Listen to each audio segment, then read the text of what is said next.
Ah, you need some professional help? Like a smart lawyer, maybe? I might need a lawyer at that. You owe me 2 weeks back rent, Mr. Culhane. Well, Leaving us so soon, Mr. Dye? I'm afraid so, Miss Travers. It's been real nice. Had a warm day for traveling. Yeah, summer's kind of early this year, I suppose. Let's see, that's 3 nights and 6 meals. Hello, Eddie.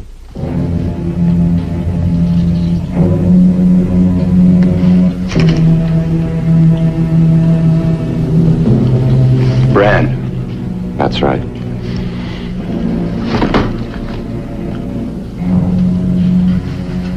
Don't draw it.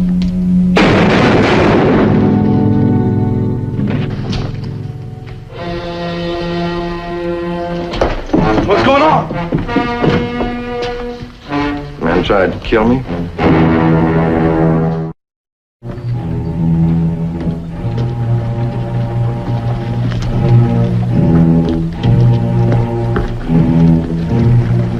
Didn't show, friend, but he died 5 years ago when he crossed me. All right, mister. I'm listening. Name's Brand. You the same Brand who...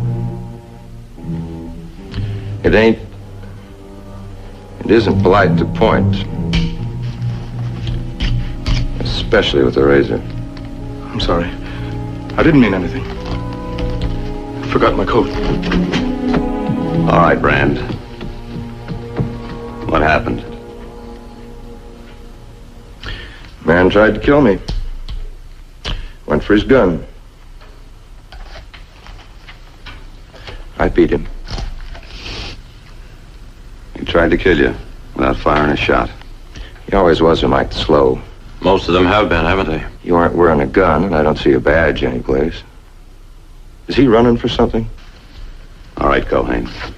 Might that be Clay Culhane? That's right. I thought your stamping ground was Texas. Why did he want to kill you? 5 years ago, Dime double-crossed me. Him and 4 others. Isn't likely now that any of them will ever try it again. And you killed him? Self-defense, Marshal. He drew first, purely self-defense. Wasn't it, Culhane? You saw it. A lady, too. Oh, that's right, Marshal. That's Brand's way. When he kills, it's always purely self-defense. He makes sure he has witnesses. Oh, and a man he can beat. And that's how he's made his reputation. I'm not exactly sure how you got your reputation, Culhane. Could be just a lot of fat talk. I don't care how you got your reputation, Brand. You're not adding to it in my town. Now, like Culhane says, you got witnesses that Dime went for his gun first, so I can't hold you for murder. But I can do the next best thing. You'll be out of Latigo by sundown. Or? I'll run you out.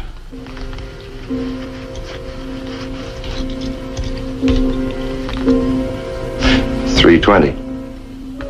Let's see. Gets dark about 6. One of us has just a little over 2.5 hours. 6 o'clock. Car, Armin, take him down to the parlor.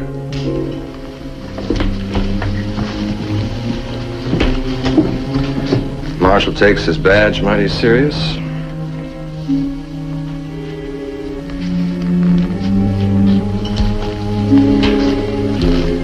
Unless he finds himself a real fast gun. Doesn't figure to have it much longer.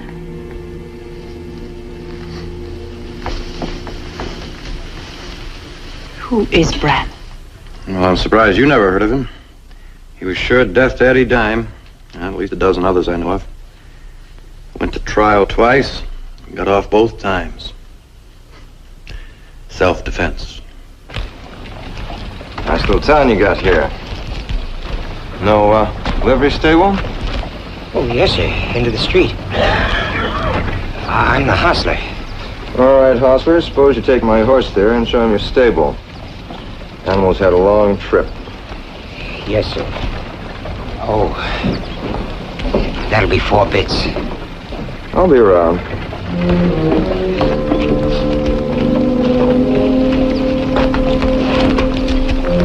Much obliged. My horse friend, remember? Yes, sir. Of course, Latigo's nothing like Texas. Maybe this is what you're looking for. A nice, quiet little town.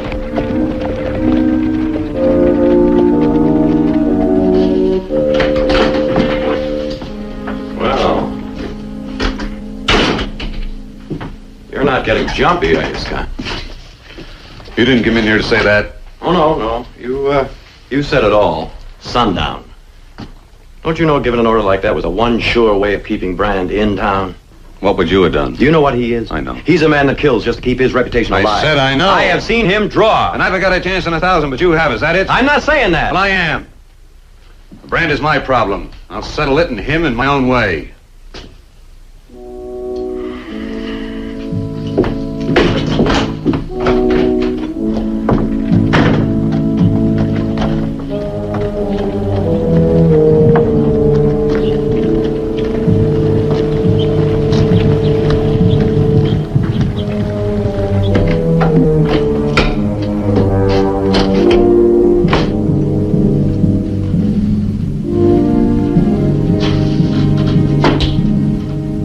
I saw your sign outside. Lawyer. That figures. These days you're talking to death. Well, now, that'd be my first choice. So I'll start by saying that this town likes its marshal. Meaning what? Meaning you may find more than one gun out there come sundown. Is that a warning? Just advice. Ride out of Latigo. It's nice. Good balance. When you came in, you looked at it like you were thinking of buying a hand. The marshal's calling all the turns, Brand. Couldn't be you're hiding behind his badge, could it? Won't do any good. Badge never beat me yet. Someday one will. I think you're counting on that, Culhane. Is that why you don't wear that? No. What is your reason? From what I could gather, you're hardly ever without it. How come you haven't got it on now? Playing it safe? Or maybe you've lost your nerve when it comes to facing a real gun. You mean someone like Eddie Dime? You know better than that. I remember. A long time ago, a fella down in Texas told me that you drew a gun like sweet oil oozing down a window pane. Ever since then, I've been wanting to see just how smooth that is. Well, you just go right on wondering. You know, Culhane, the more I listen to you, the more you sound like a man who took the back door out of Texas. Like your gun got too big for you. And you'd like to nudge me into proving that isn't so, wouldn't you? Well, I'm not Eddie Dime. And if you and I ever face each other in a shootout, Brand, I'll be the one to be able to claim self-defense.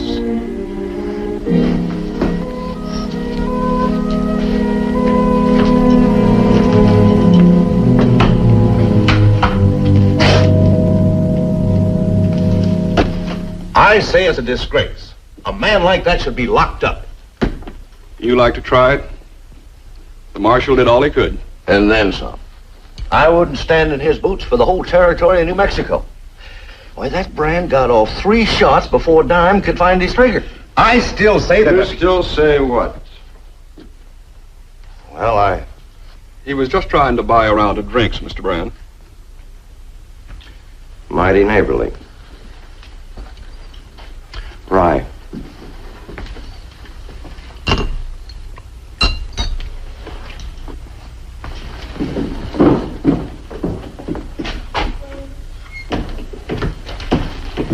Mr. Brand, that horse of yours sounds to me like he's getting a case of the heaves.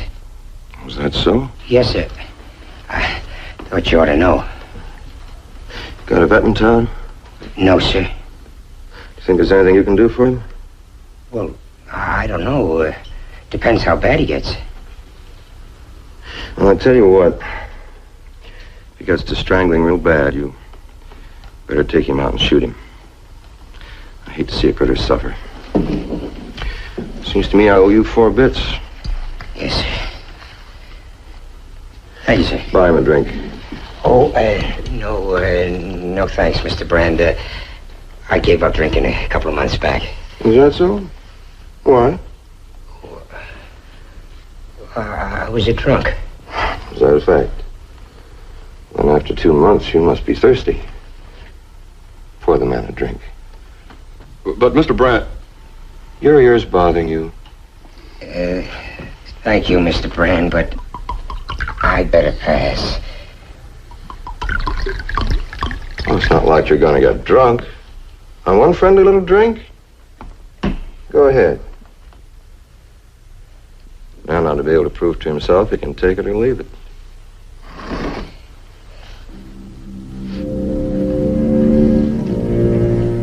Folks think a lot more of a fellow who can take a drink and stop than a man who's afraid to even sniff the cork.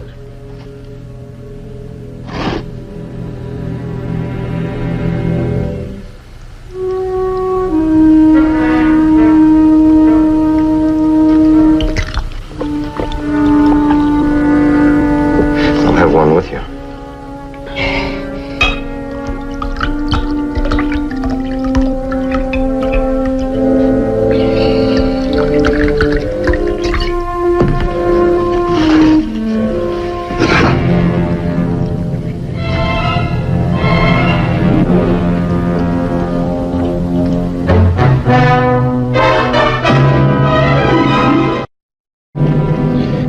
Tell me some more about how you quit drinking, Tim.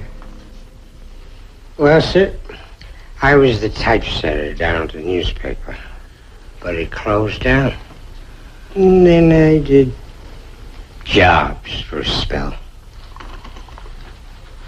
And then, and old Steve, who worked down at this table, he got killed. They said I could have the job if I could stay sober. I tried. Sure. Did fine for a man with such a thirst.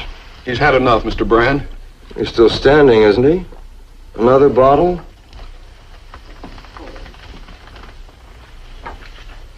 How did you get started, friend? I'm no good. I take a drink. I don't stop. As long as you can still stand, huh? Tell me some more. There isn't any more. Nothing. Isn't it enough to be just nothing?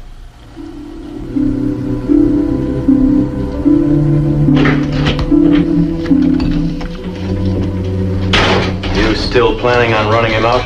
It's my job. Well, there's time to handle it another way, you know. Such as? We can do it together. He won't expect it. Thanks, anyway. Well, now, what are you going to do? Just sit here and wait for sundown? The time I said, I don't see any reason to change it. Oh, come on, Gib. You put your foot in your mouth. There's no sense you leaving it there. Now, you set things up the way Brandt likes it. Now, the only way we can beat him is to catch him off guard. What do you mean, we? I'm saying the two of us have a chance to get rid of him right now. When the time comes, I'll do it alone. Oh, I figured you for more sense. Go around playing hero. You through? Yes, I'm through. All right, you listen to me. I'm the marshal in Latigo, not you. As long as I'm wearing this badge, that's the way it's going to be. And if you think you're going to use helping me as an excuse to go gunning for Brand yourself, you're wrong, mister. You try anything with him and you'll end up in there.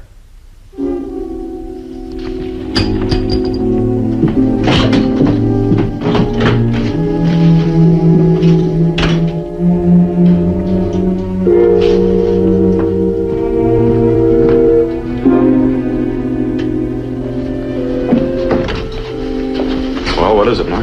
Tim, that gunman has him in the saloon and he's drinking again. You better stay here.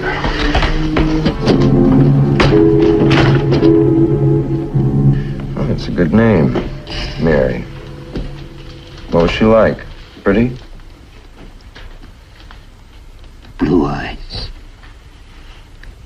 She was young. She was my wife.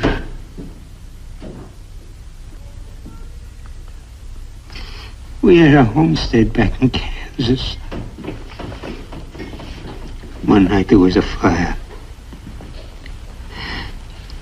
They said it was my fault, the folks who got me out. Mary was still in there. I was drunk. They thought I killed my wife. Oh, didn't you?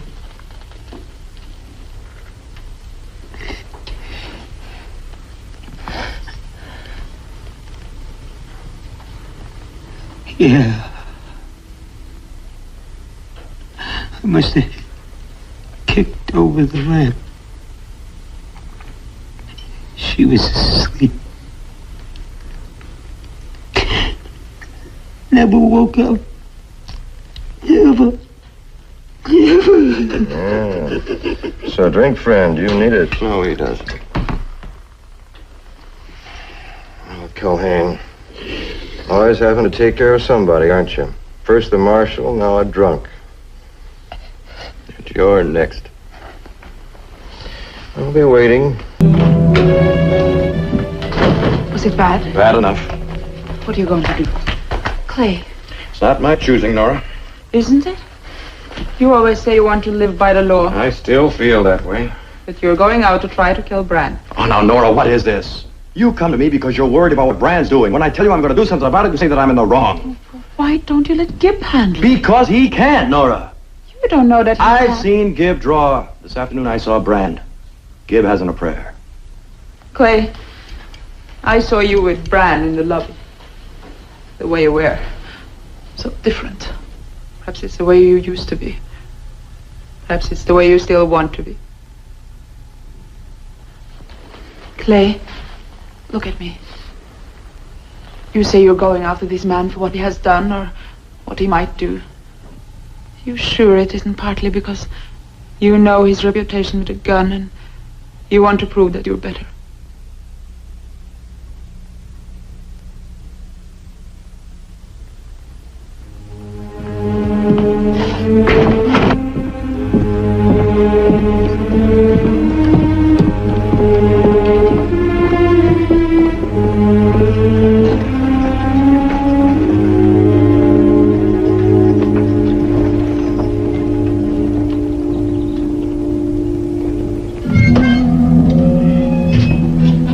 Town, Brand, one way or the other. Now start walking or fill your hand.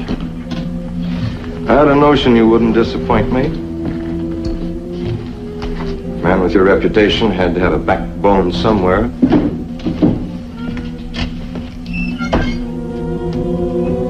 I decided not to wait, Brand. You're leaving now. I just got that word, Marshal. Seems to me Culhane has a little more to back him up. I don't need a gun to run you out of town. And what's Culhane doing here? He made a mistake. Any argument I have with Brand is strictly personal, Marshal. And settle it after he leaves Latigo. Get your gun, Marshal. I've been waiting all afternoon. Like I said, I don't need a gun. Where do you want it? In the face or in the belly? You won't gun down an unarmed man? Not with witnesses. Get your gun. Outside.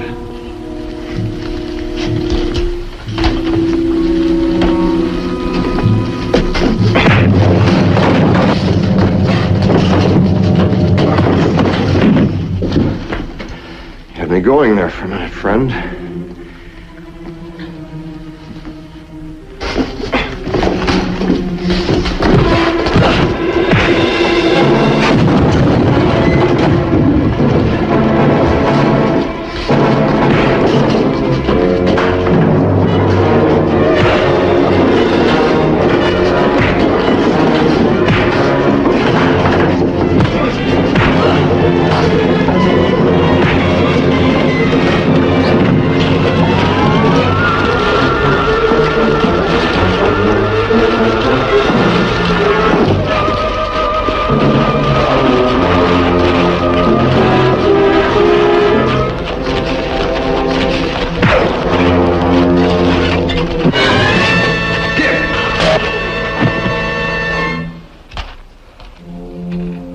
It's the end of your string, Marshal.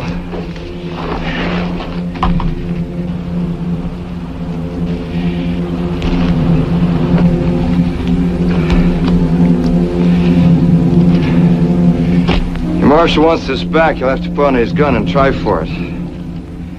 I'll be around. Brand, I'll take that badge. And you're leaving now. You're welcome to try.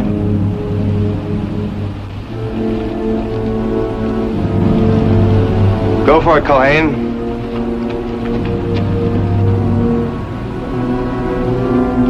Go for it!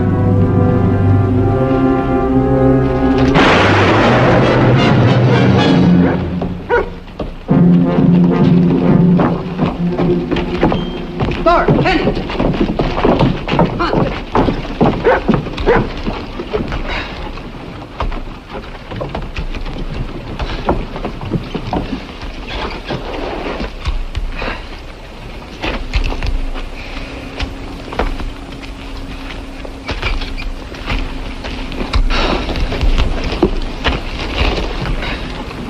I'm sorry, Clay. I had no right to accuse you the way I did. Oh, I don't blame you, Nora. For a while, I wasn't so sure myself.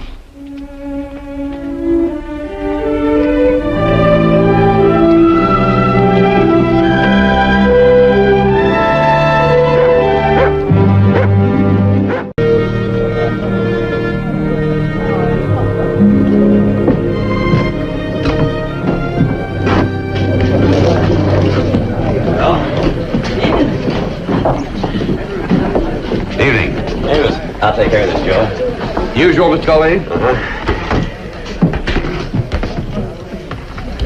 No game today? Hasn't started yet. Harry will be down soon.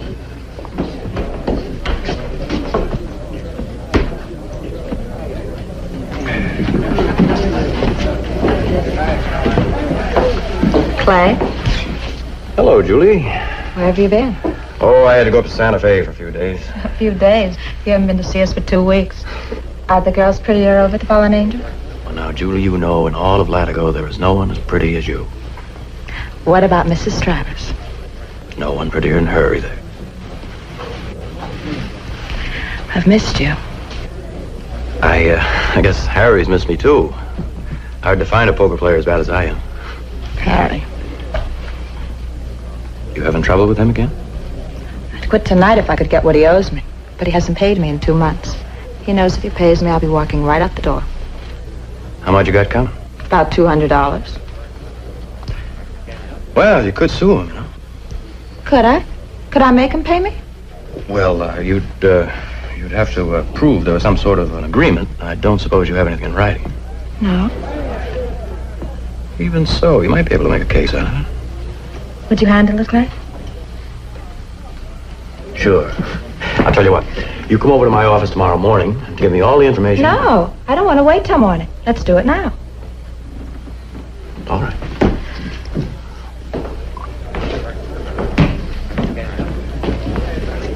Didn't waste any time, did you? Knowing Julie and me have our little arguments, she takes right out and finds herself another man. Going up in the world, huh? Got yourself a lawyer this time. That's right. It doesn't surprise me. She's been eyeing you for weeks, Culhane. I'm going to sue you, Harry, and I want to get everything that's coming to me. We'll settle what's between you and me with no outside help. Let go of me, Harry. You were on your way out, Culhane. Get going. Harry, let go of me. Clay! Now, you go on, Julie.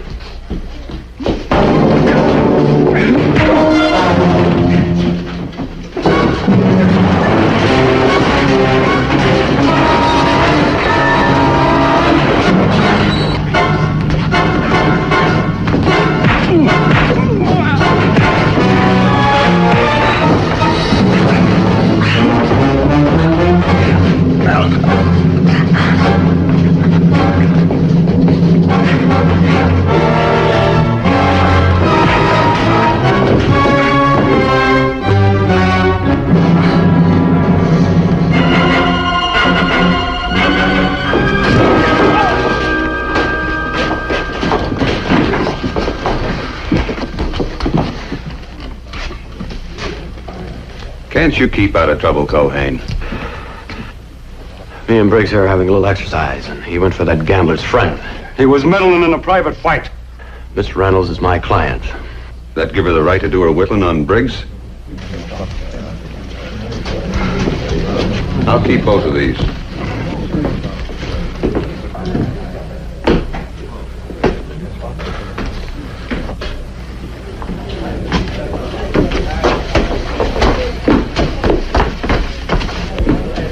Oh, what are you going to do now, Julie? I can't stay here. Maybe we can get you a room over the hotel. But that'd be very nice of you, Clay. Well, that's his way, Julie. Anything to help out a client.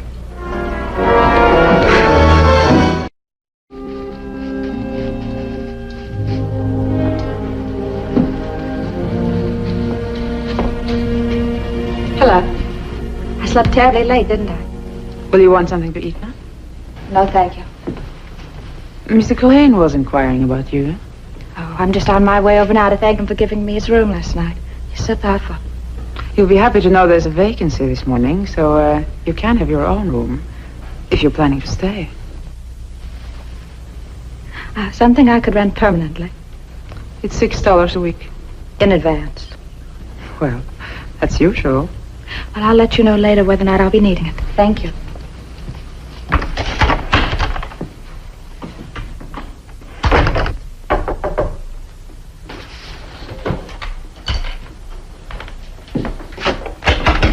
Good morning. Well, how do you feel today? I feel fine. You're the one who gave up his room. Oh, no, I was very comfortable right here. Won't you sit down? Clay, I've been thinking. I'd like to stay on in Latigo. Oh, good. Just because I'm finished with Harry doesn't mean I can't find something else here. Well, there's no reason why you shouldn't. You're fully welcome to my room as long as you need it. Oh, no.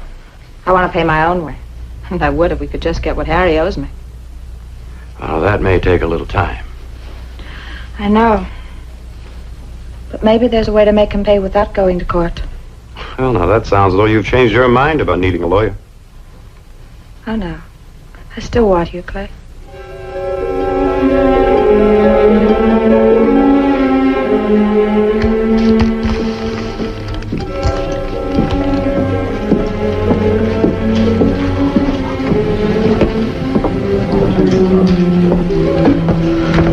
Can't you talk to him, Amos?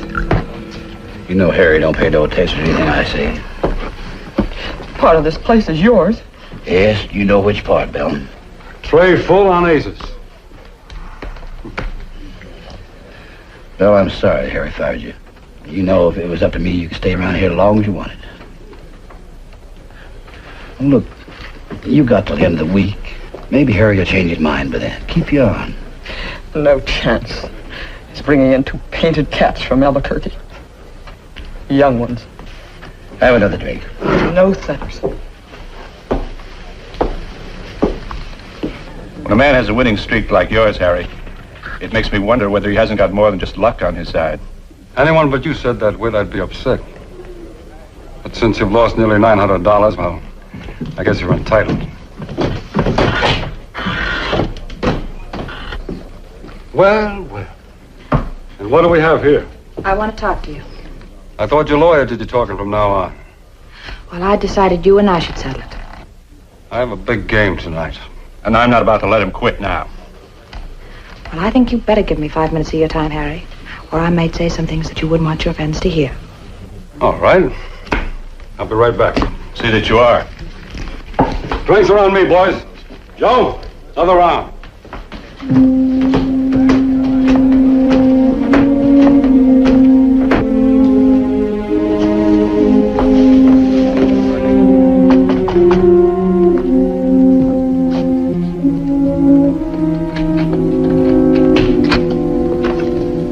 Julie, something wrong? No. No, I just decided that I was going to get my money one way or another, so I've been to see Harry. He was a heavy winner tonight. He gave me $100. Oh, I settled for that, all right? Oh, if you're satisfied, it's all right, yes. I'd like to pay you for your trouble. Oh, no. No charge. You're angry. No. Yes, you are. Just because I went ahead on my own, you're angry. No, I'm not. Well, I still feel I owe you something.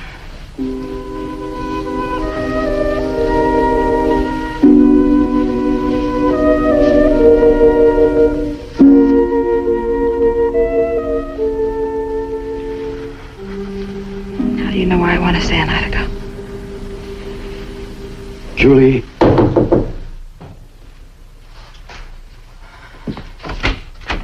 Hello, Gav. Anything wrong? Harry Briggs has been stabbed to death. What? But I was just talking to him. I see what you've got there. Well, now, Briggs gave her that as part of the back wages he owed her. They told me that Harry had over $1,200 on him when he went upstairs with you. Hasn't got a cent on him now. That's all he gave me. Well, what would you like to search? You better come with me. Clay? Do as the marshal says, just for now, huh?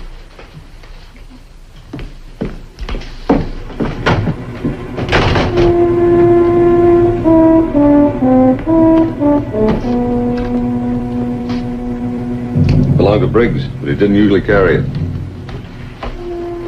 Where'd the cards come from? Probably knock off the table in the scuffle.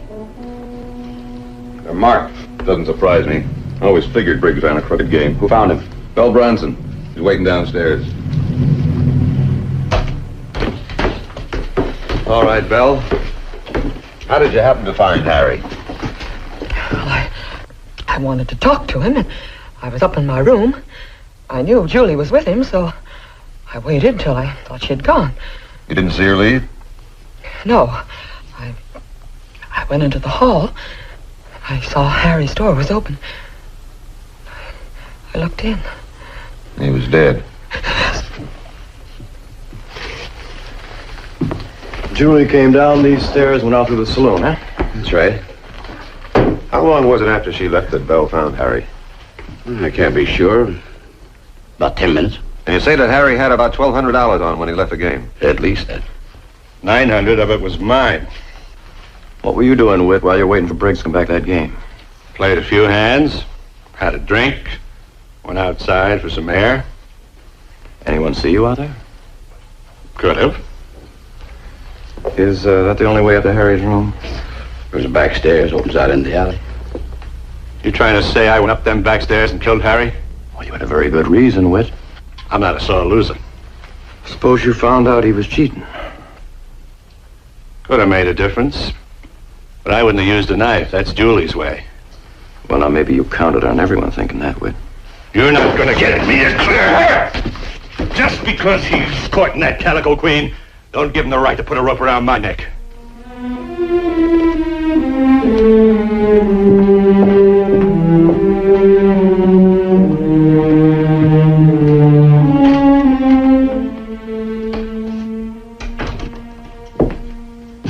I thought you'd forgotten me. I've been working. Julie, why did Harry suddenly decide to change his mind and give you that money? I threatened him. How? He used a marked deck. Kept it in the pocket of that fancy coat. I told him I'd go downstairs and I would show it to all those men, and they would know how he happened to be $1,200 ahead. So he gave me the money. Well, why didn't he get downstairs with you? I don't know. Well, maybe he was worried about the marked deck. Well, maybe he wanted to quit while it was still ahead. I didn't kill him. There's no reason for you to feel that you have to help me. I've been nothing but a lot of trouble. Well, now that's a fact. And there'll probably be an awful lot more trouble before we're through.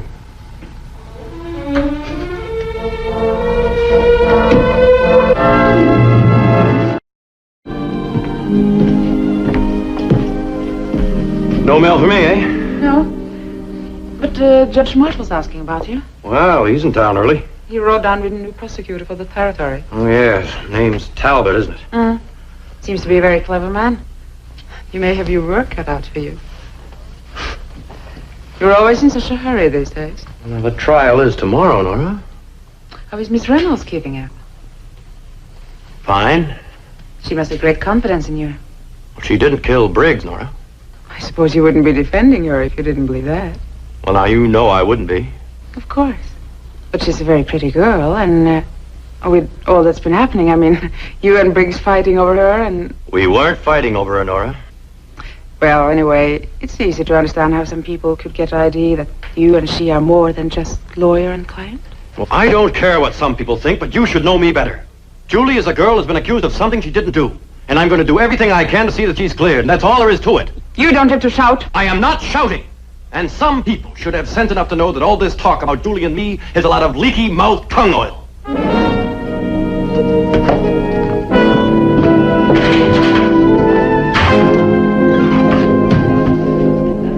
Culhane, I'm a patient man, but it seems to me like we've been over this same thing 1,000 times. Now, there were 4 men in that poker game with Harry. Did any one of them suggest that he might be cheating? Well, Whit Graham said something, but Harry just laughed. Was he cheating? Well, how do I know? I run the bar, Clay. He took care of the game. Julie said he kept a pack of marked cards in his coat. Well, could be. Only I don't think he wore a coat that night. He had it on upstairs. Wait a minute. You're right. I remember now. He got kind of warm when he was playing, then he hung it on the back of the chair. Now, excuse me, Clay. I got my business to take care of. Mr. Culhane. Oh, hello, Belle. I've got to talk to you. Go on, I'm listening. Oh, no. Not here.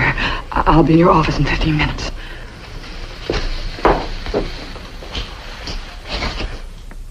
All right, Belle, what's all this about? Well, I've been lying about not hearing anything the night Harry was killed. Well, what did you hear? Well, there can't be no trouble for me, can there? And not so long as I tell the truth now. What did you hear, Belle? Well, I heard Julie leave Harry. And he was alive when she left. You sure? Well, I heard Harry call after Julie. Take that $100 and go as far as you can. And I looked out and seen Julie go downstairs. Why didn't you say something about this before? Well, I was afraid that if I cleared Julie, the marshal would think that I killed Harry. Me being there and all.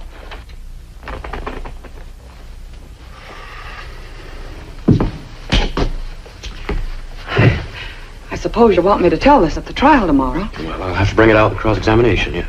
You won't make me look bad for lying up to now. I'll do my best, Belle.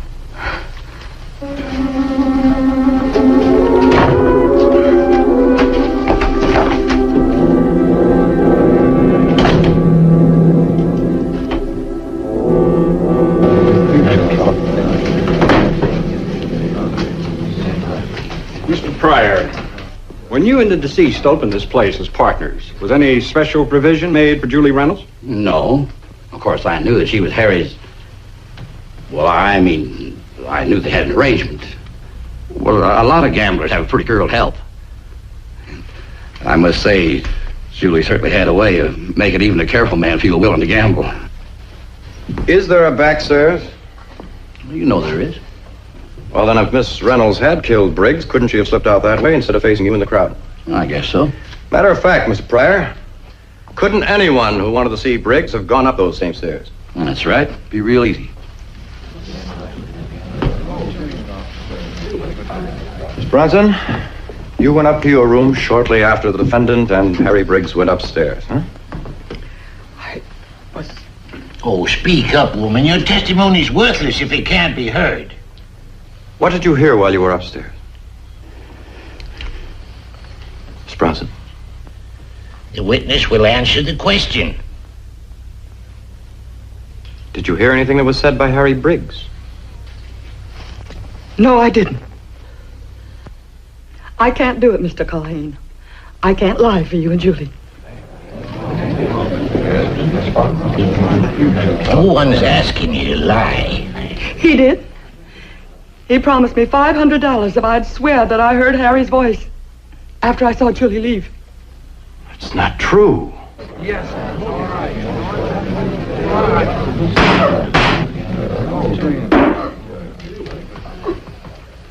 Your Honor, I'd like to request a brief recess. Granted. Trial will resume in 1 hour. The bar will remain closed.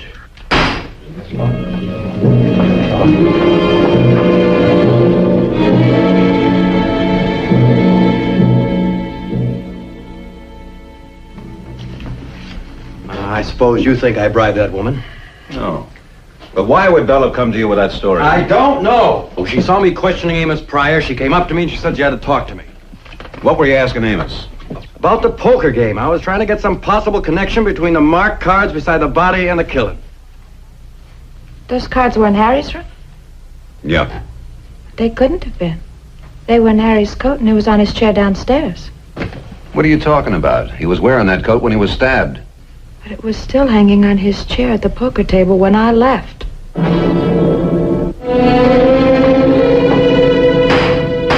Court will come to order. Your Honor, because of the charge against me, I'd like to ask the court to set aside its normal procedure while I try to clear myself. If you don't clear yourself, Mr. Culhane, you will be charged with suborning a witness.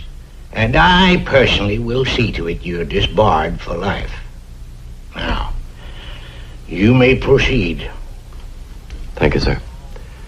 I'd like to recall Amos Pryor. No, Harry didn't put the coat on when he went up with Julie. Now, when she came downstairs, was the coat still on the chair? Well, as to that, I can't say for sure. Thank you, sir. Call Marshal Gibbs Scott.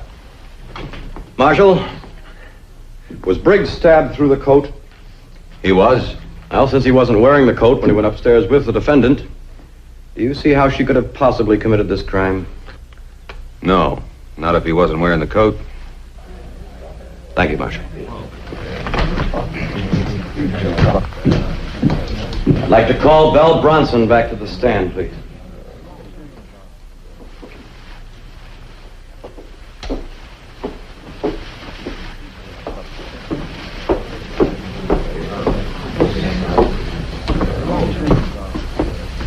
I'll remind the witness that she is still under oath. Proceed, Mr. Culhane. Why did you kill Harry Briggs? I didn't. Your Honor, I object. Belle Bronson isn't the defendant in this case. I withdraw the question. Isn't it a fact, Belle, that you've been lying through this whole trial? I haven't. You lied to the court when you told him I offered to pay you for false testimony. I didn't. You told this lie and all others because you were afraid we might find out the truth. I didn't kill Harry. There was trouble between you and Harry, wasn't there? Who told you that? When did you stab him, Belle? When he was putting on the coat? No! I never did it. Whit Graham came up the back stairs with that coat. He'd found the marked deck. I only kept quiet so that I could keep half that money. Whit's the one that killed Harry. Yes. Deputy, hold that man. Get out of the way.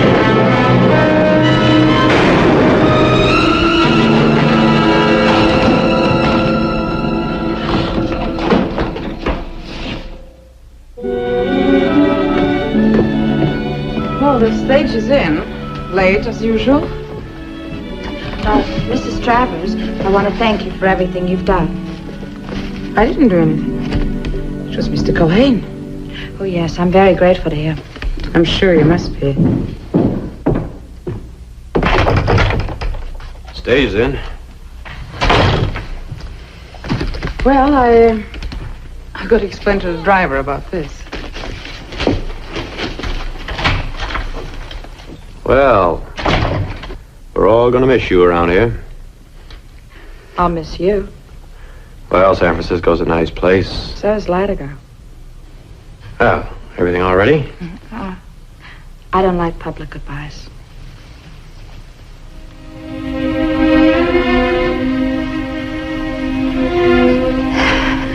Thank you, Clay Culhane.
There you are, sir.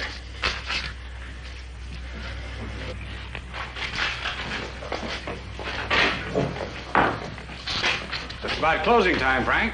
Yes, sir. See you in the morning. Yes, sir, Mr. Howard. See you in the morning.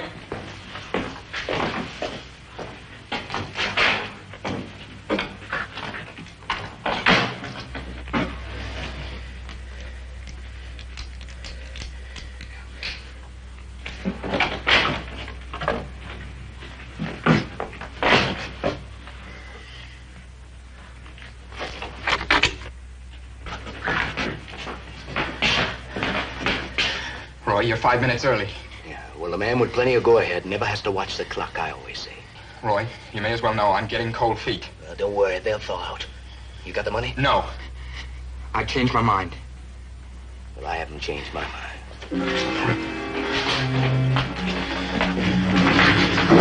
You have nothing to lose. Well, neither have you. This is their money. Listen, I've been on the run. I know what it's like. I'm backing out now, Roy. Look, all you gotta do is let me hit you on the head, that's all. Then afterwards you come to. You holler your head off. You holler you've been robbed. By that time I'll be long gone and we'll be real rich. Drop it, Roy. Put it back.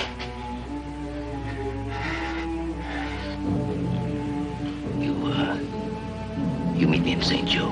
Stop, Roy! Stop, Roy! Roy! Look, the way I gotta dig it out, we'll have $6,000 apiece.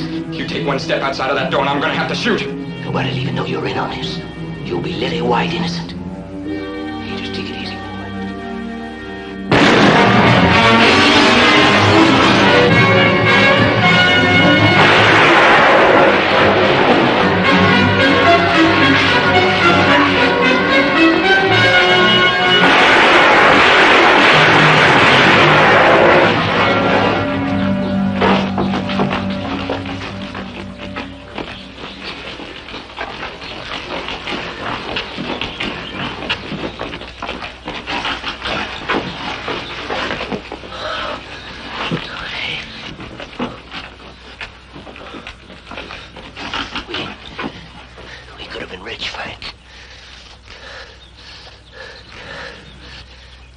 You go ahead.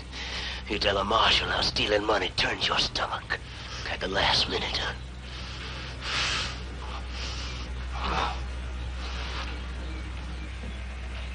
You a friend of yours, Frank? Did you plan this together? Culhane, shall I answer it? Well, now, why ask me? Well, you're a lawyer. And I'm sure gonna need one now. Let me have that gun, Varden.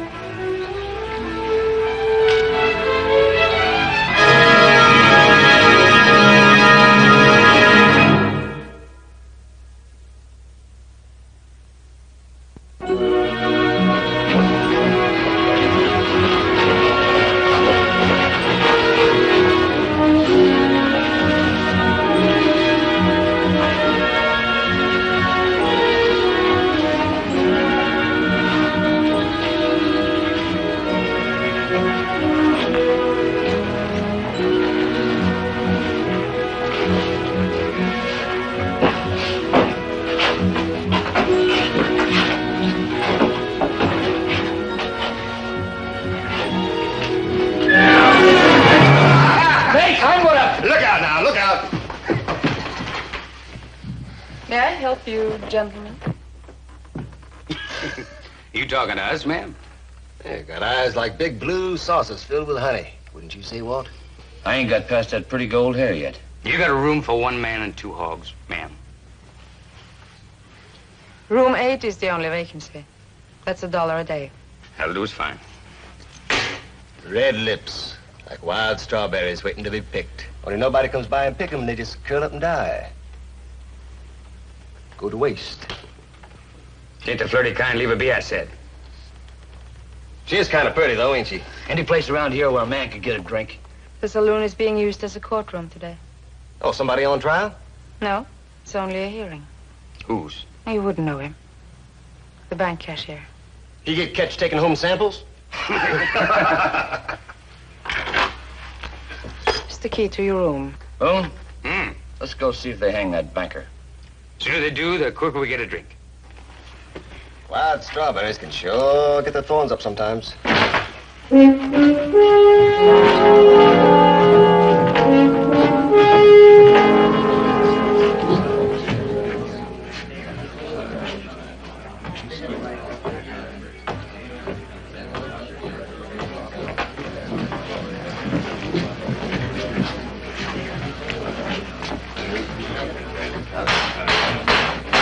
All right, the recess is over. Take your seats.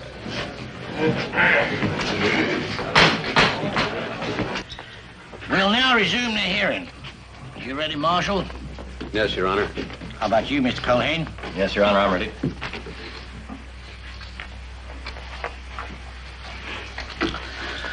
Well, Marshal, before recess, you said that the deceased, Roy Corey, identified Frank Varden as his partner in crime. That's right, Your Honor. Did Varden deny it? No, sir, he admitted it. What else did he admit? Nothing. Well, where was Corey shot? In the left shoulder. Would that shot have been fatal? Not likely. But Culhane's shot finished him. Your Honor, since the defendant has already been sworn in, I'd like him to take the stand.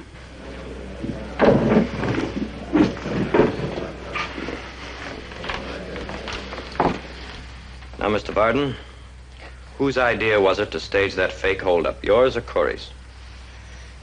Corey suggested it. Why did you go along with him? Well, at the time, I thought it was a good idea. The last minute, you double-crossed him. Why? Mr. Howard, he trusted me. Gave me a job when no one else would. Why didn't you think about that sooner? I don't know. I guess the money was bigger than my conscience. How much money did Corey have in his saddlebag? $12,000. Mm-hmm. And Mr. Howard pays you what? $40 a month. Now, if Corey did get away and split it with you, your share would have supported you for quite some time, wouldn't it? To me, it looked like the end of the rainbow. But you shot Corey before he stepped outside the bank, didn't you? Well, he wouldn't listen to me. I had to shoot him. Your Honor, it seems pretty clear to me that no robbery was committed by Frank Varden in spite of his original idea to cooperate with Roy Corey. In fact, in the final showdown, Varden was the one that prevented the robbery, ending in Roy Corey's death. Anything else, Mr. Culhane? No, Your Honor. I think that about sums it up. Uh-huh. Well, it seems to me there's no need for a formal trial. In view of the fact that Frank Varden served the best interests of the bank, in the end, if not in the beginning, no purpose would be served in punishing him for almost making a slip. This hearing is closed.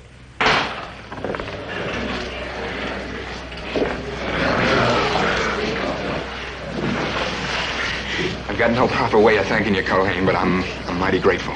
That's all right.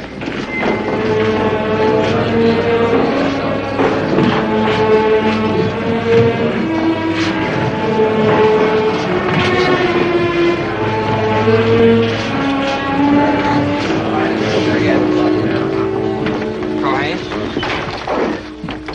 I'll read this over as soon as I get time. But don't sign it until you get over to my office. We'll need a witness. There they are now, two of a kind. One of them tries to rob the bank, the other one gets him off. Wouldn't take my case to court, though, would you, Culhane? You didn't have a case, Wicker. He didn't have one either. He tried to steal money. All I tried to do was borrow some, a measly $200. Your ranch was a bad risk, Clyde. My wife might have lived. She might be alive today if we'd got that money. Now she's gone. So's all my stock. Your wife died of natural causes, Wicker. That's no case against the bank. Her dying was hurried on by hard times, Culhane. He was too busy planning a bank robbery to spare me $200. Why don't you go on home now, huh? All my trouble started with Varden and you, Culhane. Any other man driven to the wall the way I was would have found a good reason for killing.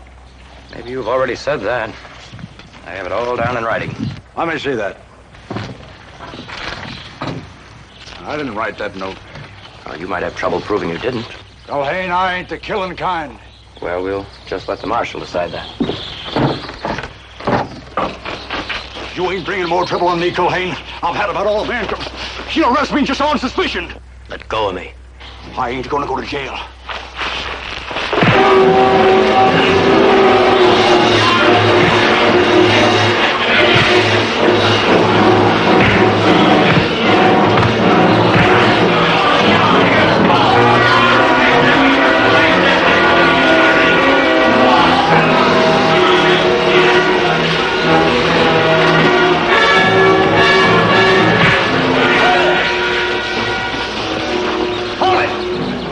What's this all about?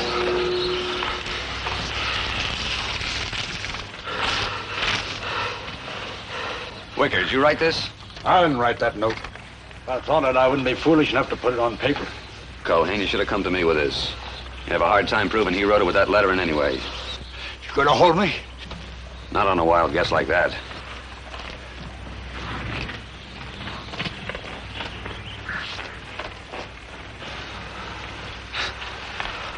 That's the unluckiest man I ever knew. Everything he does goes wrong. I'm sorry for his troubles, but I just wish he'd stop arching his back.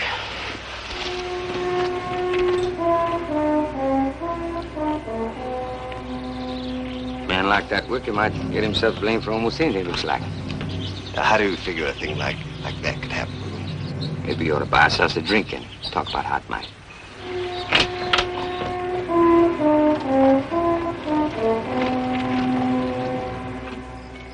It just don't make sense. You offered me $3,000 for my spread?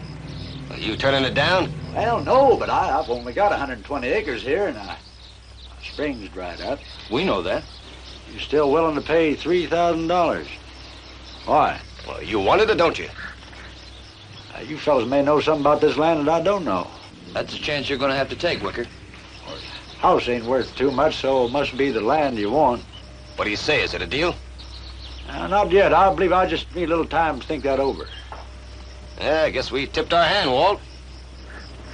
Yeah, I wasn't born yesterday, you know. $20,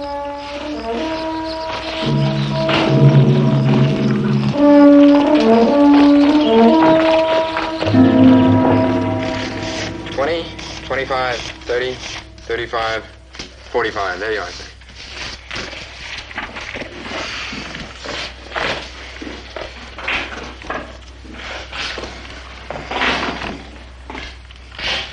I'm sorry, mister. It's time to lock up. Go ahead. I just came here to close out my brother's account. Well, he's got to do that. You can't do it for him. Oh, he's dead. I read in the paper we left some money here. Oh? Who was your brother? Name was Roy Corey. I didn't kill him. It was Clay Culhane shot. It said there was $12,000 Roy got you out of. I want it. My shot only wounded him. I read about that in the Santa Fe paper. They're gonna think I took that money. No, they won't. I'll give you a receipt.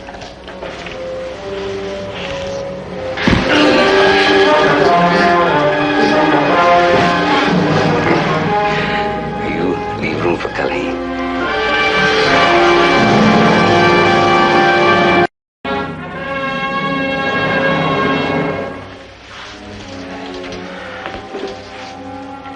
Question is, where do we start looking for the owner of this? Well, there's one place you could try first. I'd like you to notify Sam Howard. He'll know if any money was taken. All right.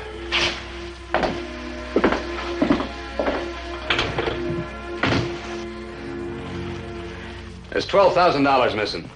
What'd you do with it? I admit I needed the money. Bad, but not enough to kill for it. Like McAdams says, Varden was killed about an hour or so before we found him. Where were you at 3 o'clock? I was at my place. Can you prove it? Yeah, there was two fellows with me. I'll tell you where I was. What two fellas? Call themselves Walt and Mace. They're stopping off the trapper's house. Keep an eye on him, will you? I'll be right back.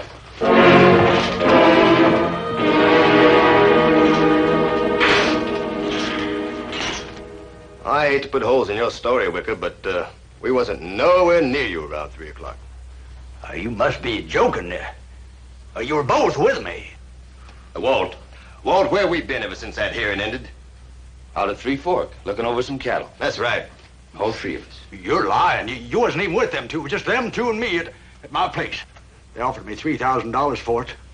You're telling us they offered you $3,000 when you couldn't even get a $200 bank loan? Well, it's so. Those two.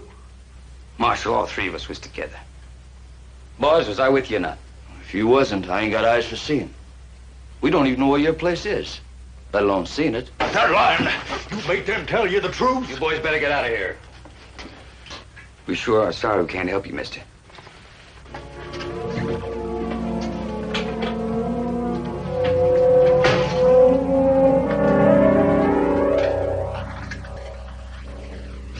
Never mind packing. We ain't leaving yet. Boone, you come to get Varden and you got him. But with Wicker in jail, we can leave clean, but we're still ahead. We ain't ahead till I get the one to kill my brother Roy. Culhane is the one I mostly want. You kill Culhane, you can't shove the blame on the Wicker. He's boxed up tight. We'll unbox him. How? If Wicker got his hands on this, what do you figure he'd do with it? Well, I suppose he'd turn it right over to the marshal. Sure would. He wants to look pure white innocent. He'd use it to get loose. He's a scared man. The scared man runs. Then Culhane turns up dead. And who gets the blame? Boone, we've pushed our luck a fur piece already. Tonight there was coffee grounds in my cup, in a straight line. That's a bad token.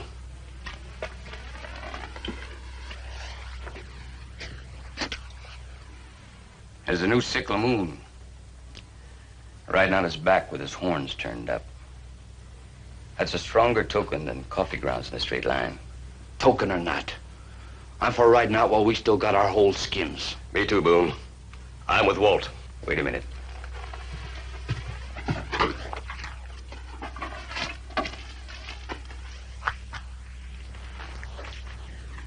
Anybody picks up one of them stacks, better stick with me till Culhane's stone cold dead.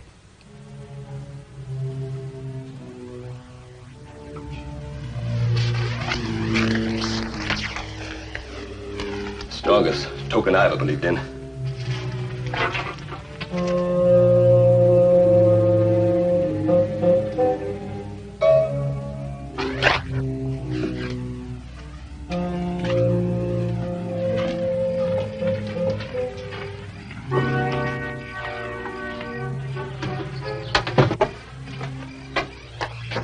It's all right. We'll take turns watching. You take the first walk. What if Wicker don't break out? Take that horse and skedaddle. And we lost nothing but the gun we gave him. Now look, if Wicker does bust out, you give him time to ride away. Then fire some shots and wake up the town. We'll be in the hotel, waiting for them shots.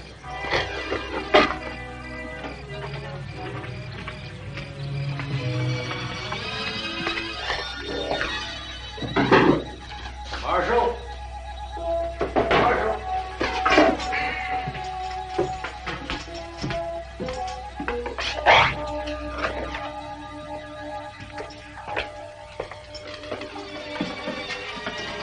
Marshal, if them fellows would tell the truth, I'd be a free man. They won't change their story. They might if they was pressured a little. Will you bring them here? No, Wicker. Then I'll have to go to them. And turn around. Unlock the door.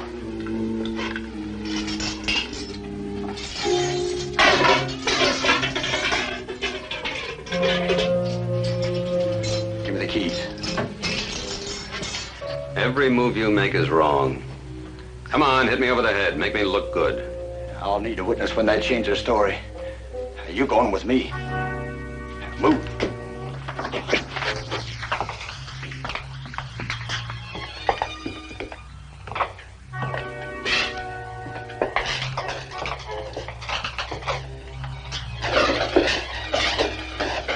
Turn down that light.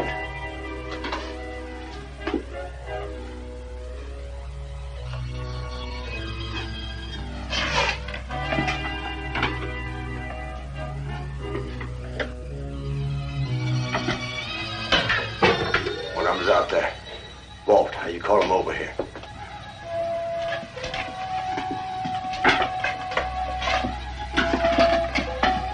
This gun's gonna be on you the whole time.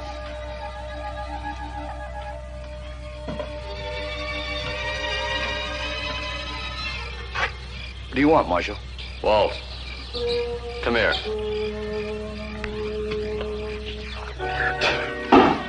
He wants the truth about where you saw me today. Now, you drop that gun belt.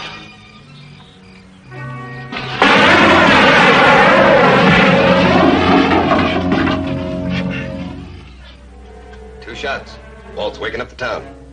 I was right about Wicker. I knew he'd make a break.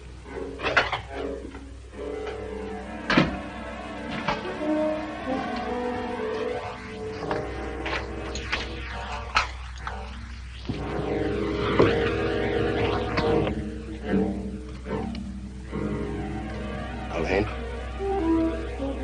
I figured you might be joining the posse if they're going to look for Wicker. We go with that posse? We go wherever Culhane goes.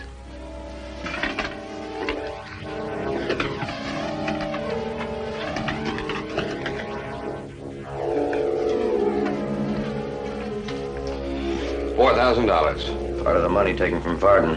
I told you. I knew they'd done it. Where's the rest of it? Those other two, they're still in the hotel. You better stay here, Wicker.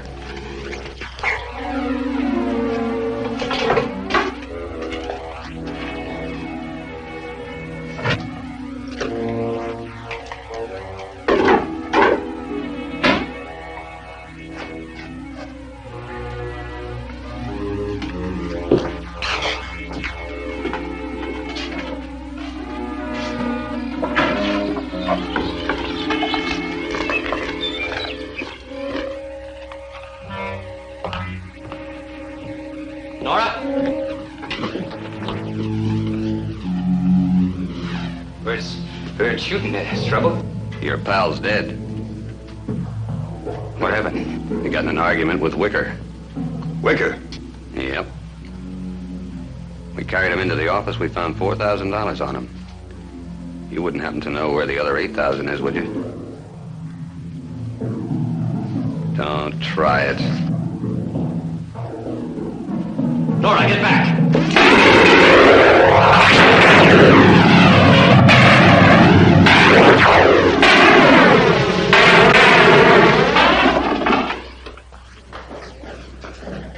You hurt bad? Oh, he just sliced me. No, keep still. I'm sorry. That's all right.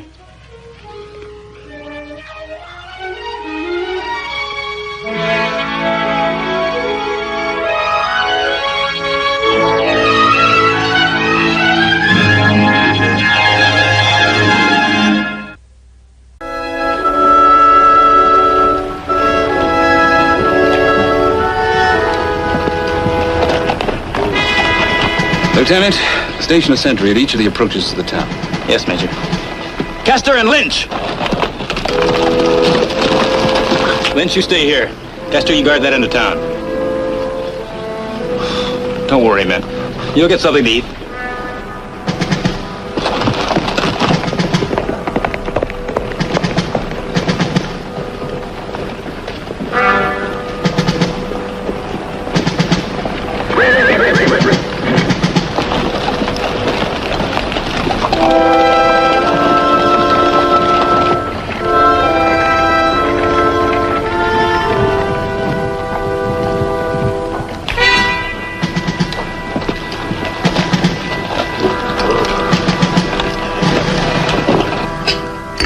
Well, I better be getting work. All right, half cup more. I'm a bad influence.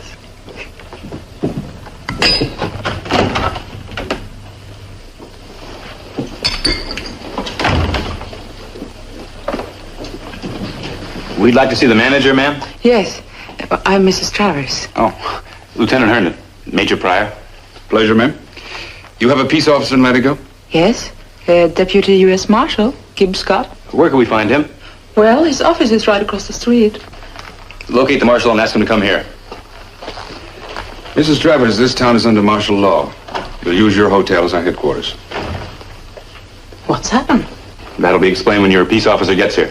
Major Pryor, my name's Clay Culhane. I believe we met a while back in Marathon, Texas. Marathon? Oh, were you one of the civilians who rode with us against the Comanches? That's right, sir. Well, we'll need men of your experience, Culhane. What we're facing here may be tougher than fighting Comanches.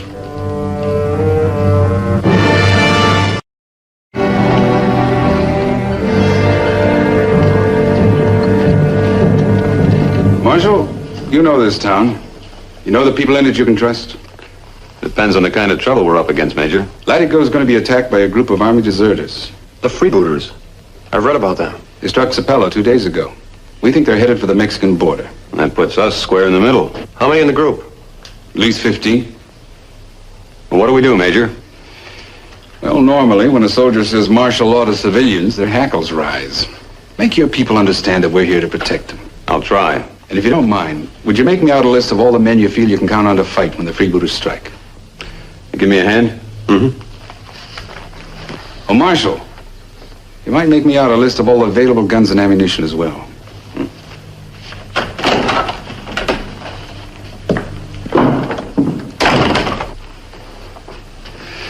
We'll quarter our men here, Mrs. Travers, as soon as you can arrange to have the rooms vacated. Of course.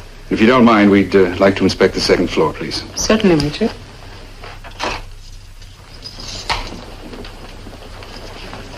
Mrs. Travers, you make a soldier's unpleasant job much easier.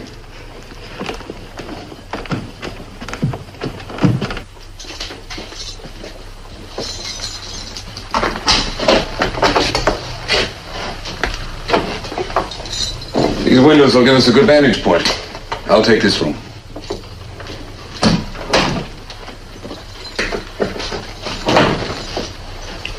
Why don't you take this room, Herndon? Yes, sir.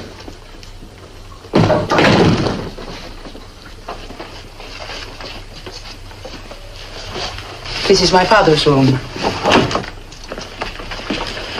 Major Pryor, Carl Borgen. How do you do? Sorry to bother you, Mr. Borgen. Why are those soldiers here? Oh, don't worry, Papa. I'll explain to you later.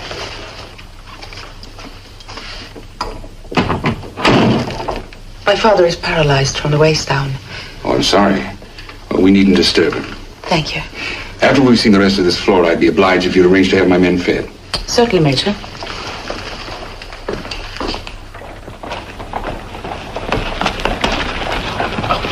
Here, let me help you, ma'am. There you are. Now, you'd better get on home now, ma'am, before the trouble starts. Better tell him to close up. Yes, Major.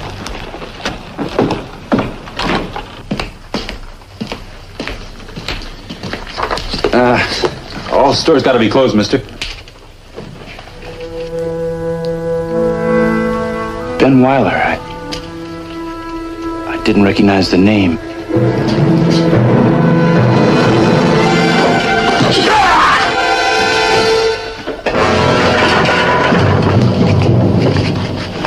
Did you have to do that? Well, he knew me. He was at Fort Sumner when I deserted.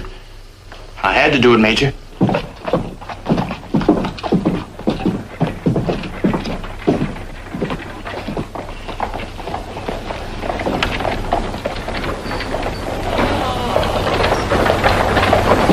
I got no guns, Mr. Culhane. Say, I'm glad you came by. Something's got me worried. Oh, what's that, Jim? Look, here. This horse. One of the soldiers rode her in. I sold her less than a week ago to George Fitzroy. Fella has that ranch about 10 miles north. Well, maybe it's the same brand from a different territory, Jim. Nah, this is George Fitzroy's horse. I know. Here, he bought this, too. I remember we joked at the time that the bridle cost near as much as the horse. Well, maybe Fitzroy sold it. The horse, maybe.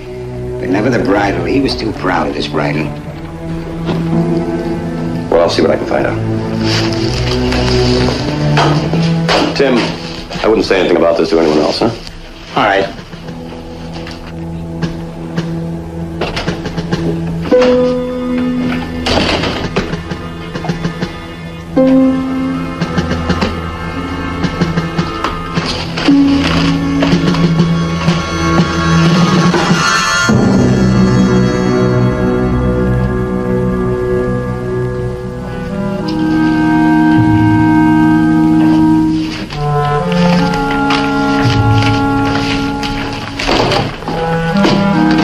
You finished making out that list of guns? We're going over to the marshal's office.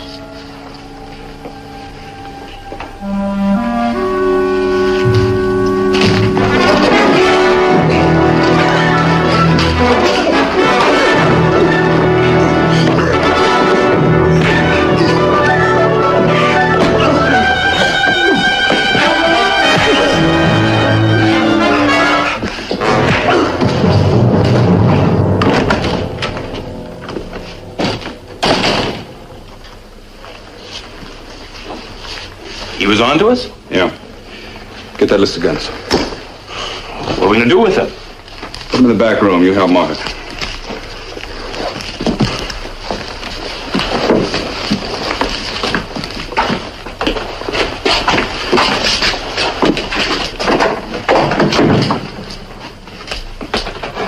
Tie him and gag him. He'll be missed. The marshal will start checking, and then what? If you recall, Mr. Herndon, against my better judgment, Dunn and you insisted on making this town our meeting point. We needed food and supplies. There's no reason we shouldn't strip this place and move on now. Not yet. Dunn and the other men expect to find us here. Those were the plans. Suppose a patrol rides in from Fort Sumner. I said we wait. Keep guard on him, Moffat.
Count on these men.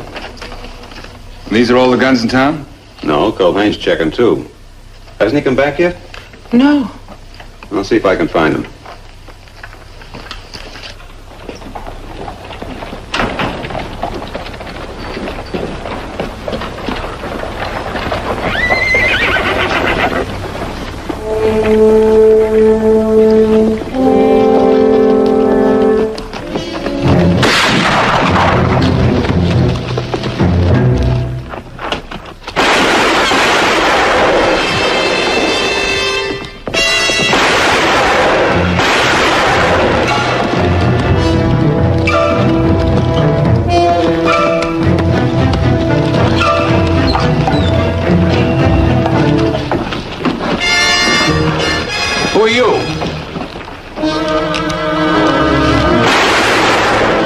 Don't try it, Marshal. I'd rather not shoot you.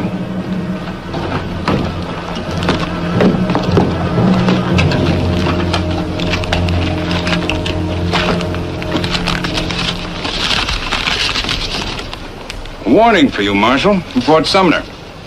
A little late. Put the Marshal and all the men on that list in jail. Collect all the guns and put them in the stable. Shoot anyone who resists. Bring those men up.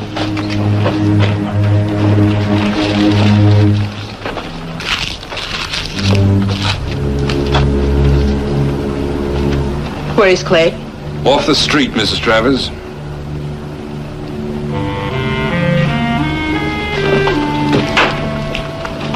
Put Culhane in jail, too.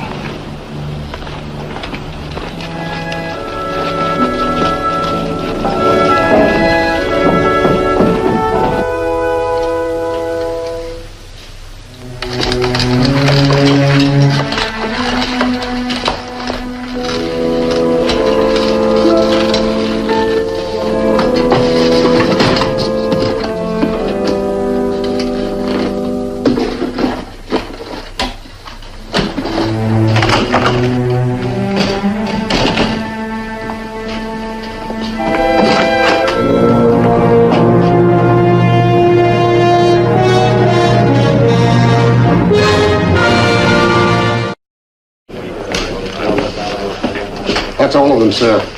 There's still Culhane. I want him locked up or dead. Yes, sir.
they searched this room yet?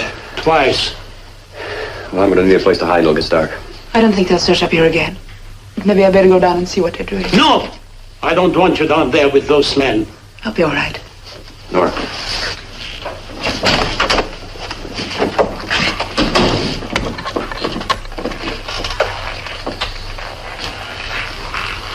Things do not look so good. 1 against 10.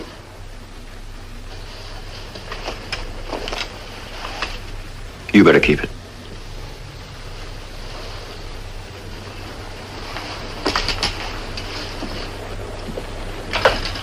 I'm telling you, Pryor, the men want to take what they can and get out now. I told you to stay upstairs with your father. You can't blame the lady if she finds us more interesting. Will you go back upstairs, please? And if I don't, what are you going to do? Shoot me? Here's Dunn. We'd almost given you up. Where are the others? Dead. All of them. We got caught between 2 patrols. 4 of the boys died without even getting off a shot. Where? Humbug Creek. And they're heading this way right now, about 40 of them. Moffat, bring all the guns from the stable. Well, move! Mrs. Travers, will you get back upstairs, please, and don't leave that room again?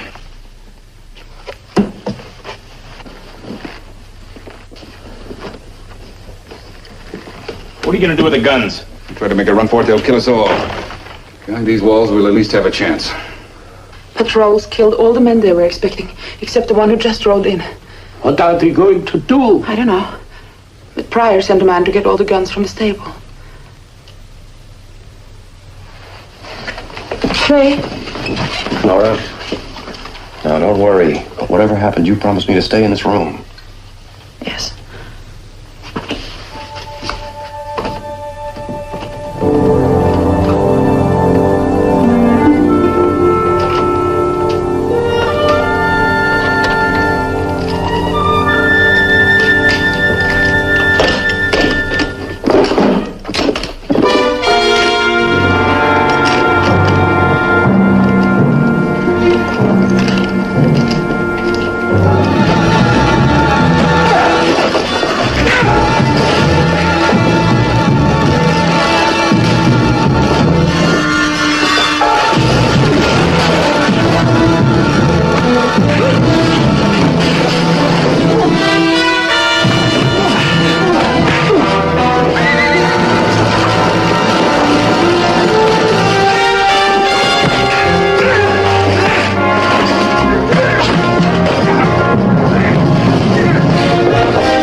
Moffat should be back by now. Wouldn't surprise me if he saddled his horse and ridden out. He's a smart man if he did. That's enough out of you. Look, if we leave now, we might have a chance of slipping between those 2 patrols in the dark. Lynch, get the horses from the stable. You stay where you are. Sit here and try to hold off the army if that's what you want. But I'm leaving, and I'm taking me a hostage. Herndon, you'll do as you're told. Oh, now, Major. Herndon! Thanks, Charlie. Give me a hand. Open the door!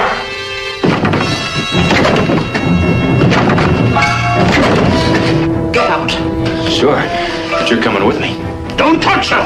I'll take good care of her.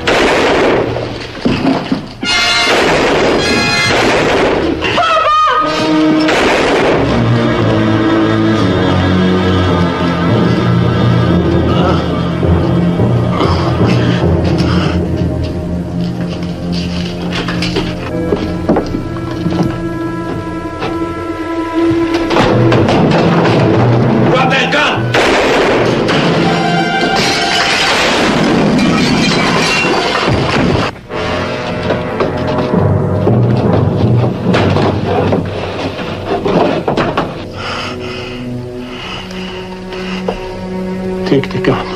Papa. Do as I say. Papa!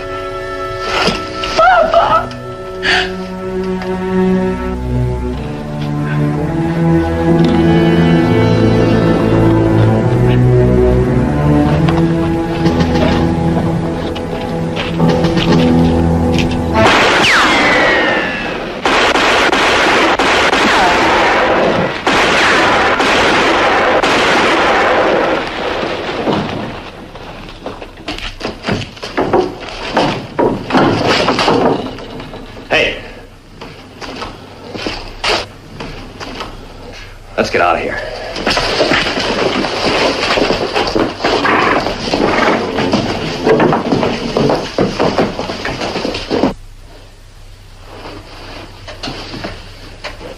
Herndon? Herndon, answer me!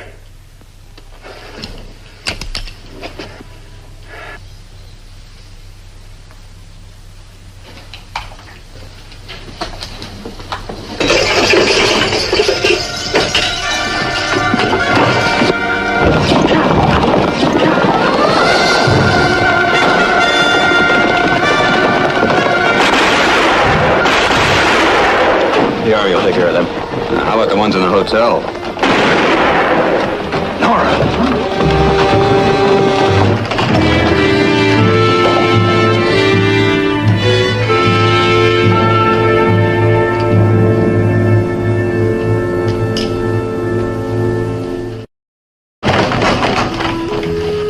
Your luggage is all set, Nora. Oh, thanks, Kip. How long you figure on being in San Francisco? Oh, it depends. Not too long. We'll miss you. All right. Do you mind if we say our goodbyes in here?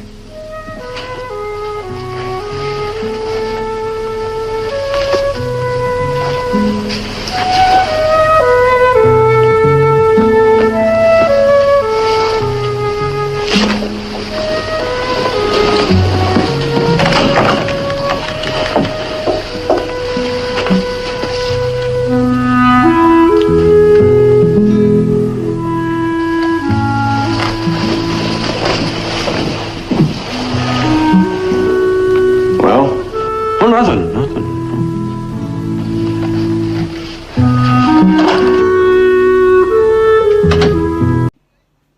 Xin chào mọi người, ở video trước mình đã hướng dẫn mọi người móc xong 5 hàng móc đầu tiên của phần mũ capybara.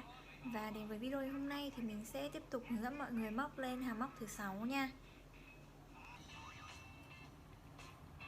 Ở hàng móc thứ 6, trước tiên mình sẽ móc 2 mũi móc đơn. Sau đó móc 1 mũi móc tăng. Tiếp theo móc 4 mũi móc đơn.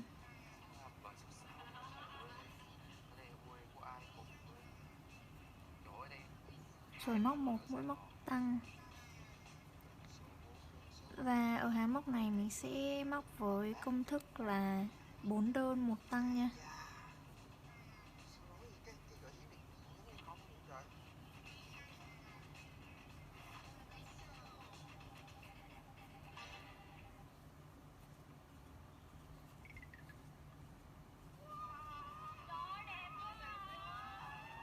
Cứ 4 mũi móc đơn mình sẽ móc 1 mũi móc tăng.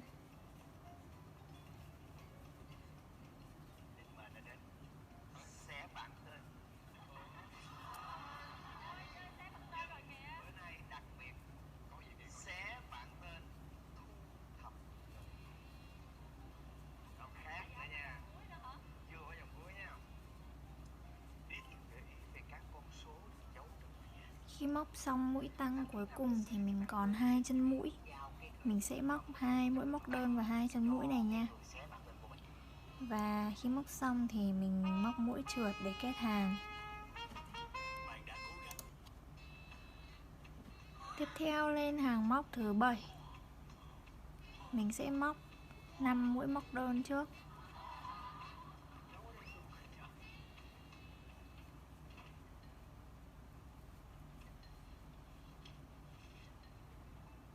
Sau đó mình móc một mũi móc tăng.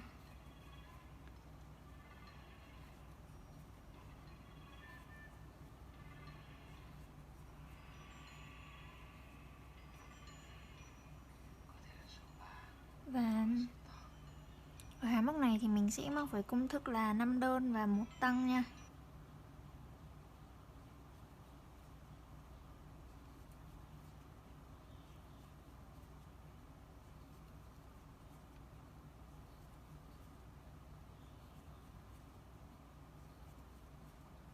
Cứ 5 mũi móc đơn thì mình sẽ móc một mũi móc tăng.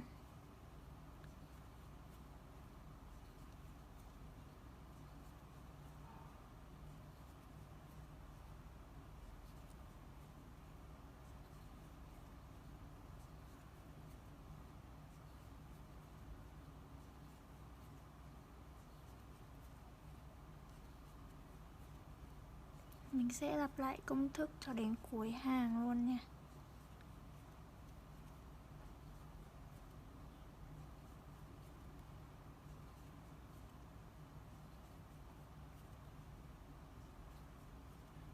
Và chân mũi cuối của mình sẽ là một mũi móc tăng. Khi móc xong thì mình móc mũi chuột để kết hàng. Tiếp theo lên hàng móc thứ 8.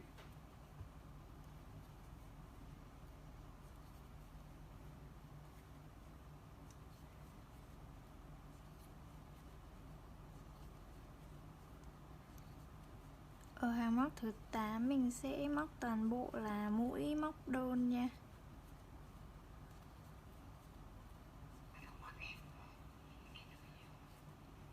Và ở hàng móc này thì mình không tăng cũng không giảm mũi.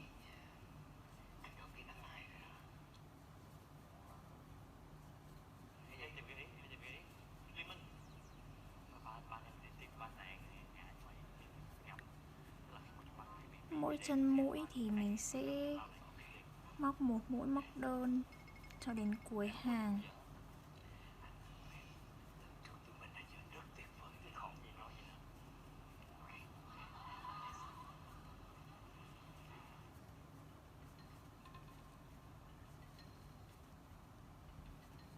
Và khi móc xong thì tổng hàng móc thứ 8 mình có sẽ là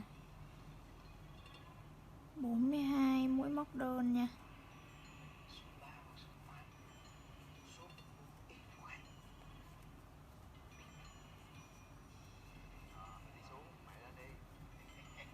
Sau khi đã móc xong 42 mũi móc đơn thì mình móc mũi chuột để kết hàng. Như vậy thì mình đã móc xong được hàng móc thứ 8 của phần mũ capybara rồi nha.